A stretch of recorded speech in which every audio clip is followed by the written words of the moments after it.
Over the weekend as well, there were a lot of tweets from you. One was about Sugar Sean O'Malley. Oh yeah, bring that motherfucker on. After a back and forth between Ryan Garcia and Sugar Sean O'Malley took place on social media, both guys exchanging fighting words, Ryan Garcia then appears on Ariel Helwani's show, the MMA Hour, to promote his fight he has coming up in just a few months against Devin Haney. So of course, Ariel Helwani asks him about Sean O'Malley and if he's actually serious about this fight. And it appears like he is dead serious. Over the weekend as well, there were a lot of tweets from you. One was about Sugar Sean O'Malley. Oh yeah, bring that motherfucker on. I'll beat his ass in MMA, guaranteed. In MMA? Yeah, I'm a natural. You don't understand. I'm a natural wrestler. I just beat my security that's a wrestler. I beat him. I'm strong and I got crazy conditioning. Ryan Garcia guarantees that he would beat Sean O'Malley's ass, not in boxing, but in MMA. He proceeds to say that, you know, he's a natural at wrestling. He's good at wrestling, and that he wrestled his, what was it, security guard or something? But I don't know, man. There's multiple factors. Your security guard, if he has a background in wrestling, he may have been just taking it easy on you. So most people in your position would want him to come over to boxing. No, but that's already been done. Yeah. I know I'm gonna knock him out in boxing. That's not even fair. What is fair is to test myself in MMA, because I know if I put my mind to it and I trained every day and I had Nate helping me, even Alex Pereira, all of them, and I really locked in, he will not beat me. I will come with everything I have and I would destroy Sean O'Malley. In the UFC? In the UFC. I've already sent text messages to Dana. Yes. I've already got people that are connected to Dana to ask him, let's do this. I'll come to UFC, pay me a bag, I'm there. I'm down to do it. Any response? No. It seems like Ryan Garcia may actually be serious about this. I took it as a joke at first, especially after seeing them going back and forth on social media. And look, man, I'll be the first to say respect to Ryan. I understand a lot of people like to make fun of him now and kind of shit on him, call him soft, say all this shit about him. But y'all gotta respect him, man. You know, he took the big fight against Gervonta Davis. He started the trend, the best fighting the best. You know what I'm saying? Him and Gervonta Davis. Ryan Garcia has already earned the respect in my eyes. He steps in that octagon, win, lose, or draw. It just really goes to show that even me personally, I was probably wrong about this guy. Because even I had some words after his whole, you know, pulling out of fights due to anxiety and things like that. He's doing things and he is being willing to do things that a lot of fighters, a lot of boxers out there would never be willing to do. So you just gotta respect him for that. So he's fighting in 2 weeks in Miami against Chito Vera of Ecuador. Is he? You should pull up. I am. In the three. Would they let me in the ring? Oh, I don't know about the ring. I think they would definitely let you, like... That would be hard, though. Yeah. You just go to his face, like, I'll beat your ass in this shit. You versus Sean O'Malley would be insane. Would it do good numbers for UFC? Probably. Yes, massive.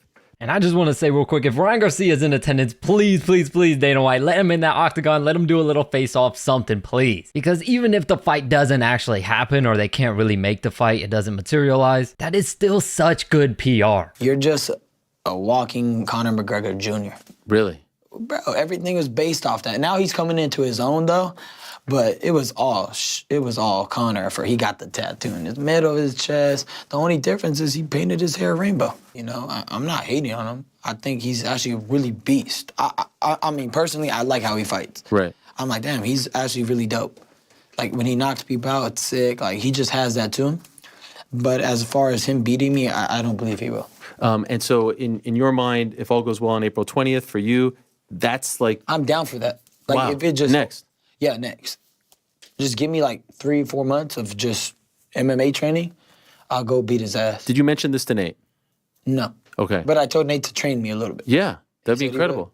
Connor, Alex Pereira, Nate, and just somebody else. That'd be sick. So all this is really kind of showing that Ryan Garcia might actually be supremely confident in his abilities and he might actually be serious about this matchup. But I think in what he said here, there is one big mistake, and it's a major mistake that I think he will make when he talks about his preparation for a possible MMA fight. And that is him talking about being trained by Nate Diaz, Conor McGregor, Alex Pereira, you know, all these guys. I just don't think it's a good idea, right? I can understand, yeah, maybe you think you'll be ready in 4 or 6 months or something like that. In my personal opinion, I think you should take a little bit longer, maybe like 8 months. So then it gives you enough time to actually learn some techniques and learn some stuff and get into some different habits. And then you can get into fight camp to where you can really focus on the fight. And in my personal opinion, of all those people he said he would train with, I think Alex Pereira and his team might be one of the best options because he can learn some striking from Pereira, and then also they got like a Glover Teixeira in that camp who can really teach him the wrestling and the ground game. If I'm in Ryan Garcia's corner, I'm gonna be telling him to go over to Trevor Whitman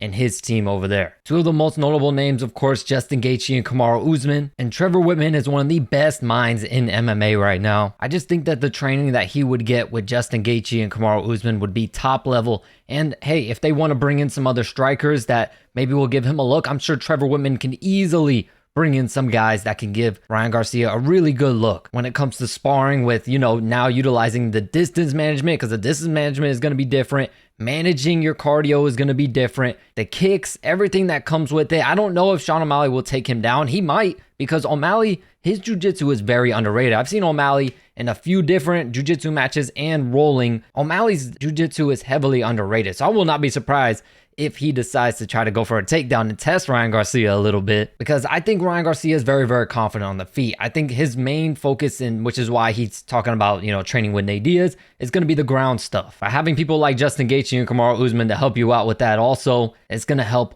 big time. Now, if you're asking me how I think this fight would go, well, I've seen a lot of people talk about the body kick, because he was dropped and ultimately lost to Gervonta Davis due to a liver shot. So a lot of people are saying, like, if you can't take a punch to the liver, you're most likely not going to be able to take a kick to the liver. But that's not really what I'm worried about, right?